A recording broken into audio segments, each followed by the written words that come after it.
Shalom Uvracha, bienvenue à tous dans notre rubrique Paracha de la semaine. Cette semaine, Parachat Emor. Alors la Paracha de Emor est constamment lue pendant la Séphirat HaOmer, pendant le conte du Homer. Alors le Homer, c'était une mesure d'orge qu'à l'époque du Temple nous amenions au Beth Amikdash, mais c'est surtout l'attente du peuple juif depuis leur sortie d'Égypte jusqu'à recevoir le fameux don de la Torah. Nous allons en reparler dans un instant. Par rapport à cette injonction de compter cette semaine, ces fameux 49 jours, la Torah, la paracha de la semaine, nous dira dans le chapitre 23, versets 15 et 16, « Usfartem lachem » vous compterez pour vous, « Sheva Shabbatot » 7 semaines, « Temimot Teyena » elles devront être intègres, complètes en quelque sorte. Dans le passouk 16 suivant, il est écrit « Tisperu chamishim yom » comptez 50 jours. Alors il faut comprendre la différence de terminologie. Une fois nous disons, Dieu nous demande Usfartem lachem et vous compterez pour vous. Et ensuite dans le passouk 16, il est écrit Tisperu, comptez, comme une sorte d'ordre intrinsèque. La deuxième chose que nous devons comprendre, c'est ce paradoxe, cette contradiction. Dans le passouk 15, nous disons de compter 7 semaines complètes. Cette semaine complète, avec chacune d'elles 7 jours, cela nous donne 49 jours. Et c'est effectivement ce que nous comptons. Alors, quel est le sens de la suite du deuxième passouk où il est écrit « compter 50 jours » 50 ou 49 ? La question se renforce lorsque nous analysons la terminologie liturgique de la Beracha, la bénédiction du Homer. Après avoir béni Dieu de nous avoir prodigué cette faculté de compter le Homer, nous disons ensuite le jour. Nous comptons le jour approprié. Et nous disons Ayom, Yom Echad la Homer. Par exemple, pour le premier jour, Ayom, aujourd'hui, Yom Echad, jour 1, la Homer du Homer. Pour le deuxième jour, Ayom, Shene Yamim la Homer. Aujourd'hui, 2 jours du Homer sont passés. Pour le troisième jour, Ayom Shelosha Yamim la Homer. Aujourd'hui, 3 jours du Homer ont été comptés, etc., etc. Nous comptons en fonction de ce qui a déjà été acquis, étrangement. Alors qu'un comptable qui ferait le bilan de sa société avancerait dans ses calculs vers un objectif. Aujourd'hui, nous sommes le premier jour. Demain, nous serons le deuxième. Ensuite, le troisième, ainsi de suite. Quelle est cette formulation étrange? La manière de prononcer le Homer. Alors, afin de comprendre ces deux questionnements, nous allons déjà nous rappeler l'épisode, le premier épisode en réalité du conte du Homer. Comment cela s'est-il passé à la base? Eh bien lorsque le fameux 15 Nissan de l'année 2448, le peuple juif sorti d'Égypte, ce n'était pas un but en soi. Le but en soi, c'était de pouvoir traverser un désert, une mer, afin d'arriver vers l'endroit le plus saint, afin de recevoir la Torah sur le mont Sinaï, le fameux 6 Sivan de la même année, exactement 49 jours plus tard. Et puisque les enfants d'Israël étaient impatients, comme des enfants aveugles, vers la surprise qui les attend, comptaient chaque jour le Homer afin de montrer leur amour et leur impatience pour le don de la Torah. Mais cependant, le Zohar, dans la paracha de Emor justement, de Rabbi Shimon Bar Yochai, nous explique que l'émergence du peuple juif, de la sortie d'Égypte et de son désir de recevoir la Torah, et à travers cela du conte pour y arriver, est bien plus profond que cela, bien plus mystique. Effectivement, lorsque le peuple juif resta 210 ans en esclavage en Égypte, il n'en fut pas seulement physiquement atteint, mais également moralement, mais surtout spirituellement. Leurs âmes en furent tachées.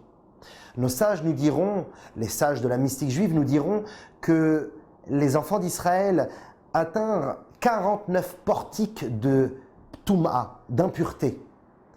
Et s'ils avaient atteint la 50e porte, Dieu n'aurait pas pu les faire sortir d'Égypte. C'est la raison pour laquelle Dieu les fit sortir comme une sorte de sauvetage, une mission suicide de dernier moment. Ou sinon, ils auraient dû rester là-bas. On aurait dû rester là-bas. Ces 50 portes d'impureté, nous devons les racheter, car la porte s'ouvre des deux côtés. Nous pouvons faire rentrer des bonnes choses comme des mauvaises choses et vice-versa pour les faire sortir. Eh bien, après s'être imprégné de ces 49 portiques, n'oublions pas, lorsque devant la mer, l'ange protecteur de l'Égypte se présente devant Dieu et dit « Mais, maître du monde, pourquoi es-tu du côté des enfants d'Israël, puisque eux aussi ont pratiqué l'idolâtrie comme les Égyptiens ?» Alors nous devons racheter cette erreur, cette salissure de l'âme à travers 49 portes de Kedusha, de pureté, de sainteté. Ces portes-là, qui sont justement pendant les 49 jours du Homer. Chaque jour, nous travaillons une nouvelle mida, un nouvel attribut qui fera référence à la porte. Comme vous le savez, il y a 7 attributs qui habitent chaque être humain. La bonté, la rigueur, la miséricorde, etc. Aujourd'hui, nous n'allons pas focaliser sur les attributs eux-mêmes, c'est un cours à part entière. Ce que nous allons faire, c'est de comprendre quel est le but de l'attribut.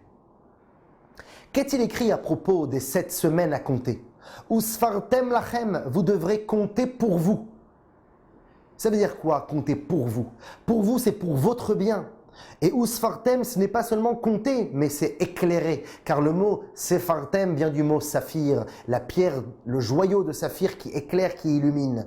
Également, ça vient du mot sipour, l'histoire qui est ici un dialogue entre Dieu et le Ham Israël, afin de apprendre à se connaître, de connaître l'architecture de l'être que nous sommes, d'un point de vue spirituel, de mieux s'apprendre, s'auto-connaître, afin de mieux agir.